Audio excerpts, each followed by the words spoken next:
안녕하십니까. 오유한 목사입니다. 오늘 예배에 들어오신 여러분들 정말 환영합니다. 잘 오셨습니다. 오늘 말씀 통해서 영원한 행복을 얻을 수 있는 길을 배울 수 있기를 기도합니다. 오늘 말씀은 누가복음 18장 18절에서 30절이고요. 요절은 18절입니다. 어떤 관리가 물어 이르되 선한 선생님이여 내가 무엇을 하여야 영생을 얻으리이까? 오늘 말씀 제목이 영생을 얻는 길이거든요. 영생이 뭘까요? 영생만큼 사람들이 오해하는 말이 없습니다. 사람들은 영생을 진시황이 불로초를 먹은 것처럼 늙지 않고 이 생명으로 영원히 사는 것처럼 생각을 합니다. 그러나 그렇지 않습니다. 영생이라는 것은 이렇게 본문에 보면 유사한 개념으로 구원, 하나님 나라라는 단어가 나오고 있습니다. 영생은 하나님의 생명을 얻는 것입니다. 하나님의 생명을 얻을 때 현재 영원한 행복과 기쁨을 누리며 살 수가 있습니다. 죽어서는 새로운 몸을 덧입고 새하늘과 새 땅에서 영원히 사는 것을 의미합니다. 우리가 어떻게 하면 영생을 얻을 수 있을까요? 오늘 말씀 통해서 영원한 행복을 얻을 수 있는 길을 배울 수 있기를 기도합니다. 18절에서 21절을 보겠습니다. 어떤 관원이 물어 가로되 선한 선생님이여 내가 무엇을 하여야 영생을 얻으리까? 예수께서 이르시되 내가 어찌하여 나를 선하다 일컫느냐?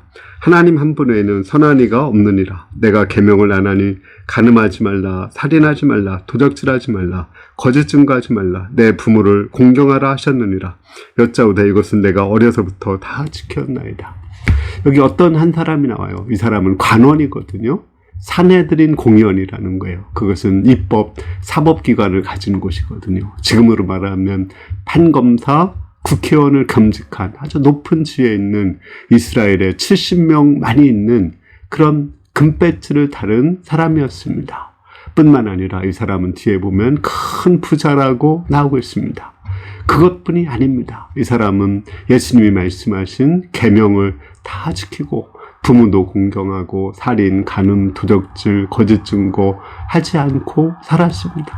그런데 이런 모든 것을 다 했는데도 그에게는 영생이 없었고 영원한 행복을 누리지 못하고 있었습니다. 그 영원한 행복은 소유에 있는 것도 아니고 관직의 지위에 있는 것도 아니고 그렇다고 어떠한 선한 행위를 해서 얻을 수 있는 것도 아닙니다. 그런데 예수님은 이 사람에게 영생을 얻는 길이 이렇게 십계명을 지키는 거라고 했어요. 살인하고 간음하지 않고 도적질하지 않고 거짓 증거하지 않고 부모를 공경하면 영생을 얻을 수 있다고 했습니다. 이것을 하면 과연 영생을 얻을 수 있다는 것인가요? 아닙니다.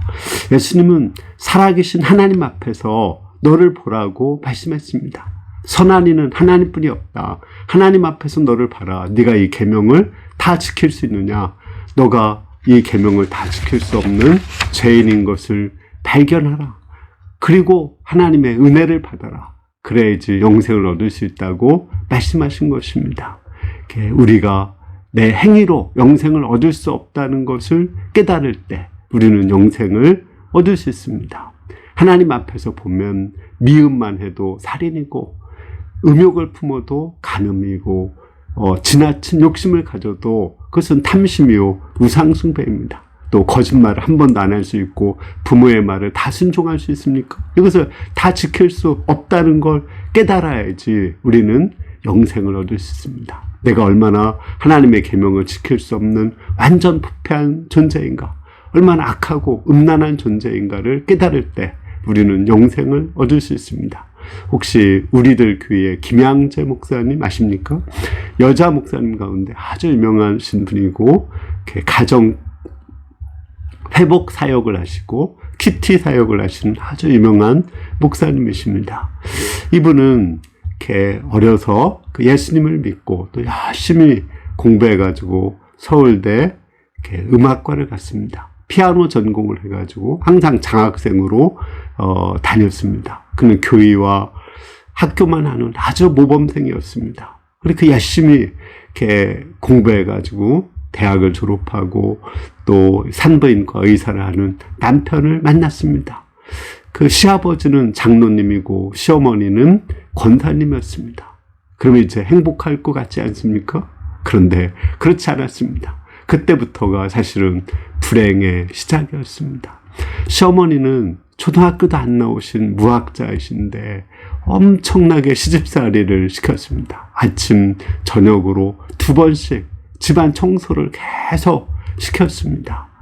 뿐만 아니라 이렇게 모든 것, 시장 봐가지고 오는 것까지도 트집을 잡고 괴롭혔습니다.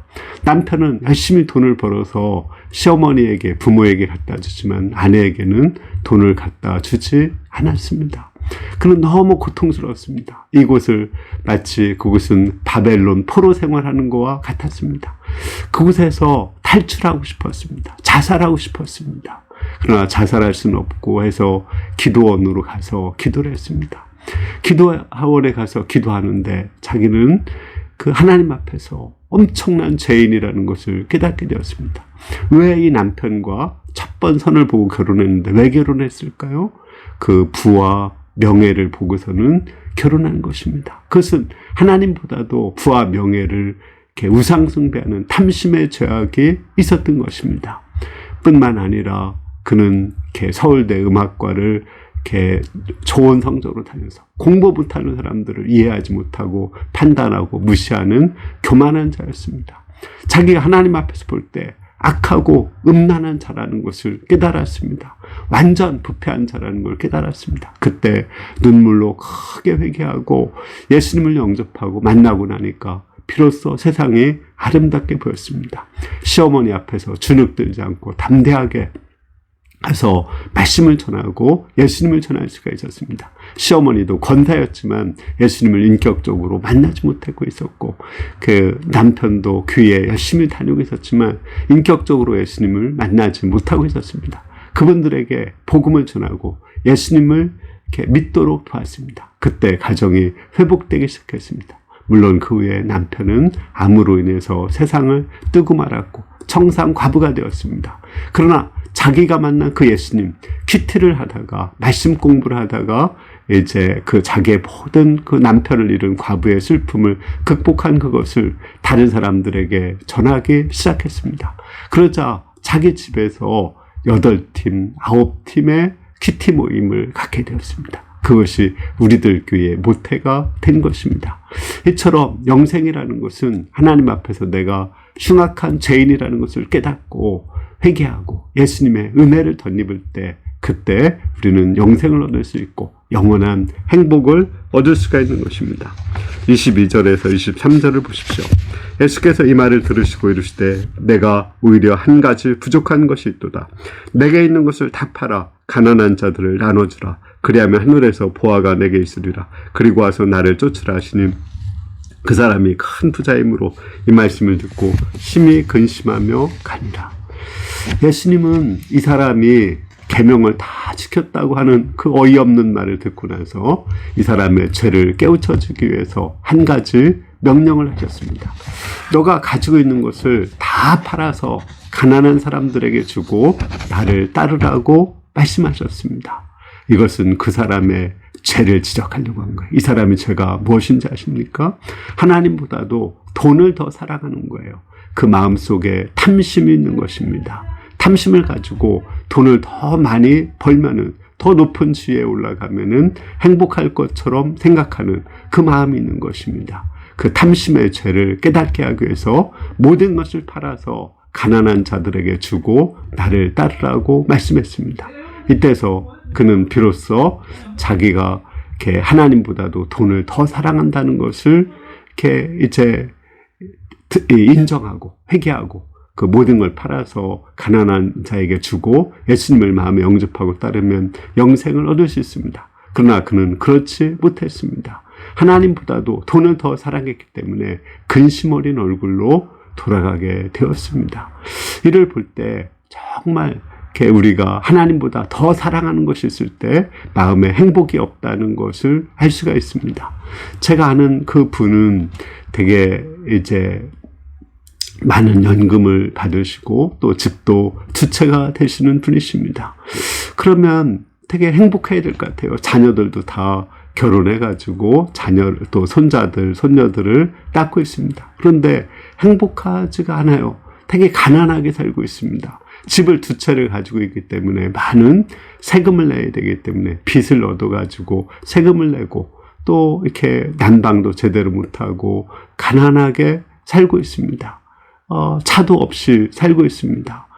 또 이렇게 다른 사람을 돕지 못하고 내가 불우이웃이다, 가난하다고 이렇게 생각하고 살고 있습니다. 그래, 참 제 생각에는 그냥 집 한 채 팔아가지고 이렇게 마음껏 쓰시고 또 자녀들에게 주다가 죽고서는 돌아가시면 될 것 같은데 그렇게 살지를 못해요. 왜 팔지 못할까요? 그 집을 한 채 팔면 많은 세금이 나오니까 세금이 무서워서 또 그것을 팔지를 못하는 것입니다.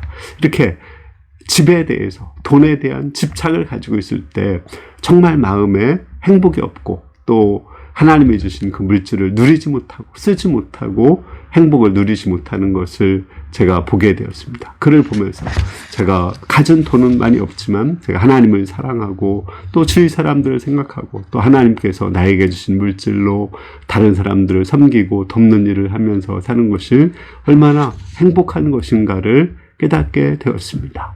이와 같이 우리가 하나님을 더 사랑할 때 행복을 누릴 수 있습니다. 우리는 대체로 하나님보다 더 사랑하는 것들이 있기 쉽습니다. 부모님들은 자녀를 더 사랑하기 쉽고 특히 요즘 세대에는 돈을 하나님보다도 더 사랑하기 쉽고 또 인간은 누구나 자기 자신을 하나님보다 더 사랑하기 쉽습니다. 이를 회개하고 하나님을 가장 사랑할 때 우리는 영생을 얻고 하나님 나라를 누릴 수가 있습니다. 우리 예성이 소감 발표한 거 알죠? 그가 세례 받을 때 하나님보다도 게임을 더 사랑한 것을 회개하고 예수님을 영접했습니다. 예성이 마음속에 하나님 나라가 임하고 영원한 행복을 누리게 된 것입니다. 24절에서 27절을 보겠습니다. 예수께서 그를 보시고 이르시되 재물이 있는 자는 하나님 나라에 들어가기 얼마나 어려운지 낙타가 바늘귀로 들어가는 것이 부자가 하나님 나라에 들어가는 것보다 쉬운 일을 하시니 듣는 자들이 이르되 그런즉 누가 구원을 얻을 수 있나이까. 그랬을 때 무릇 사람이 할 수 없는 것을 하나님은 하실 수 있느니라. 큰 부자일수록 돈에 대한 탐욕이 많습니다. 그래서 그것을 버리기가 어려워요. 그래서 예수는 부자가 하나님 나라에 들어가는 것이 낙타가 바늘귀로 들어가는 것보다 어렵다, 불가능하다고 말씀하셨습니다. 사람이 가진 것이 적으면 쉽게 버릴 수 있으나 부자가 될수록 더 많은 것을 가질수록 더 행복할 것 같은데 오히려 예수님은 역설적으로 더 불행하게 산다고 말씀하고 있습니다. 부자가 예수님을 영접하고 하나님 나라 누리기가 어렵다는 것을 알 수 있습니다. 후진국 사람들보다 선진국 사람들이 예수님을 영접하고 하나님 나라 누리기가 어렵습니다. 선진국이 될수록 자살률, 이혼율은 점점 더 많아지고 있습니다. 이것은 우리나라를 파도할 수 있습니다. 또 계시록에 보면은 예수님께 책망만 받은 두 교회가 있거든요. 사대 교회와 라오디게아 교회입니다. 그들은 부자 교회, 공통적으로 큰 교회입니다. 그들이 얼마나 예수님을 믿기 어렵고 뜨뜻미지근한 신앙생활을 하고 있고 죽은 신앙생활을 하고 있는지를 알 수 있습니다. 우리가 정말 하나님을 더 사랑하고 물질보다도 하나님을 더 사랑하고 또 하나님 한 분으로 만족할 때 그때 우리는 행복을 누릴 수 있습니다. 그러면 부자가 하나님 나라 들어가는 것은 불가능합니까? 아닙니다. 예수님 말씀하셨습니다.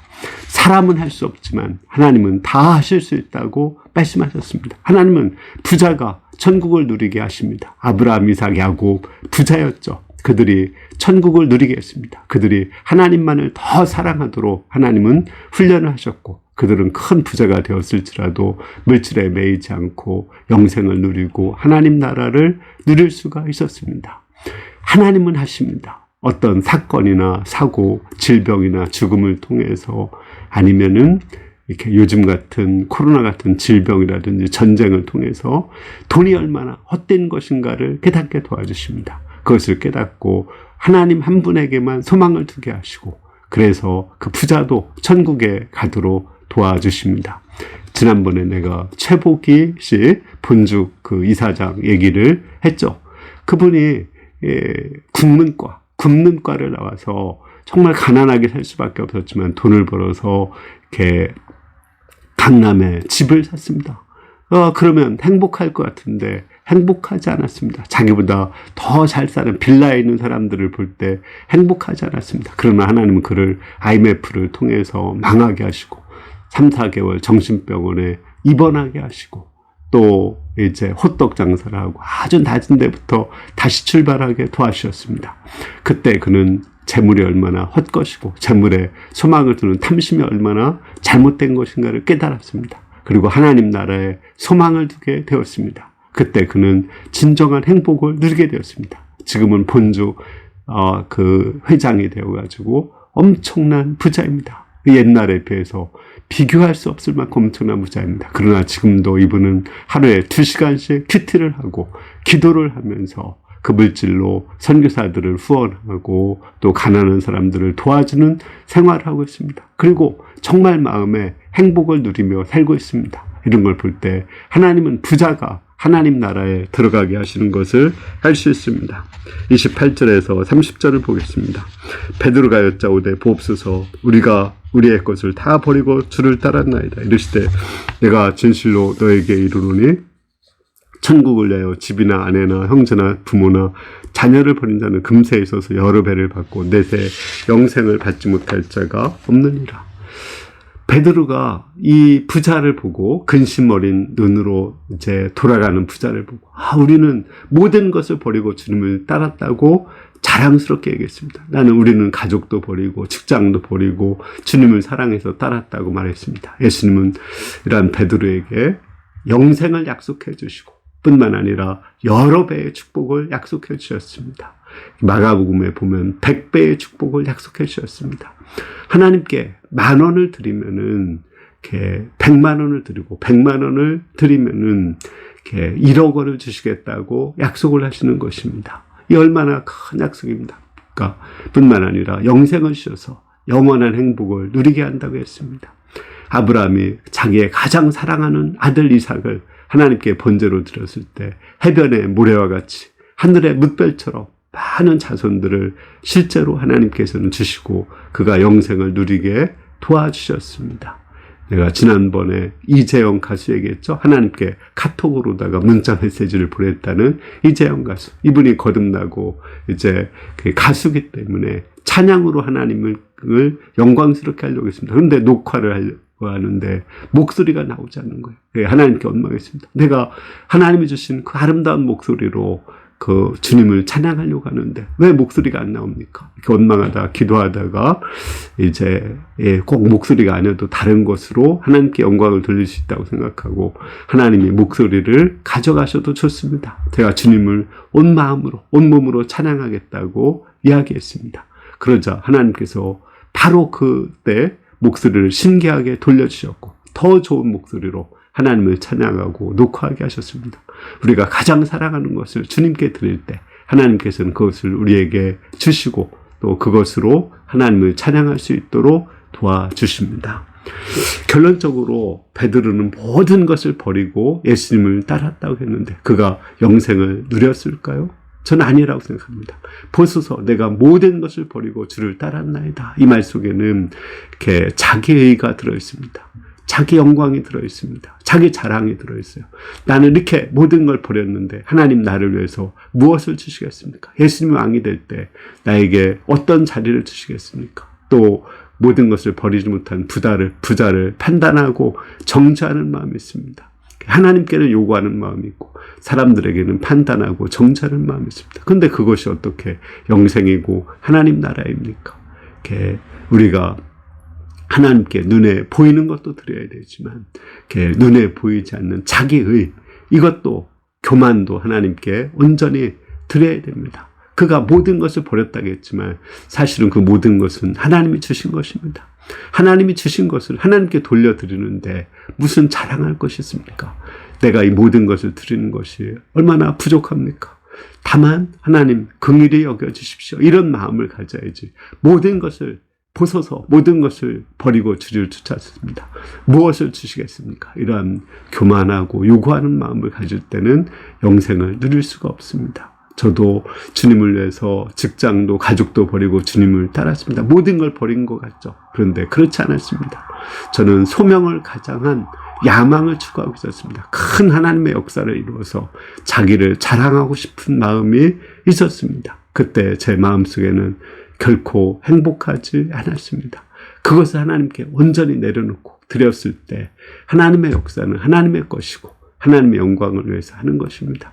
드렸을 때 제 마음에 성령이 오시고 또 영원한 생명과 하나님 나라를 누릴 수 있게 되었습니다. 여러분들도 하나님을 가장 사랑하고 하나님 앞에서 나를 죄인으로 발견하고 또 그걸 모든 걸 드리는 것이 하나님의 은혜라는 것을 깨닫고 겸손하게 되어서 이렇게 영생, 영원한 행복을 다 누리며 살 수 있기를 기도합니다. 아멘. 기도하겠습니다. 하나님 아버지, 오늘 말씀 통해서 영생을 얻는 것은 하나님을 가장 사랑하는 것이고 내가 죄인임을 깨닫고 하나님의 은혜로 사는 것임을 알게 하셔서 감사합니다. 우리 예배에 참석한 한 사람 한 사람이 영생을 누리고 영원한 행복을 누리게 도와주시기를 기도합니다. 감사합니다. 예수님의 이름으로 기도했습니다. 아멘. 이번 한 주간 우리가 혹시 내 마음의 부자처럼 뭔가 이렇게 근심하는 것이 있으면 뭐가 근심시킬까? 하나님보다 더 사랑하는 것이 무엇이 있을까? 또 내가 하나님께 드리지 못하는 것이 무엇이 있을까? 깨닫고 회개하는 가운데 이렇게 하나님을 가장 사랑하고 또 이웃 사랑하는 가운데 이렇게 영생을 누릴 수 있기를 기도합니다. 감사합니다.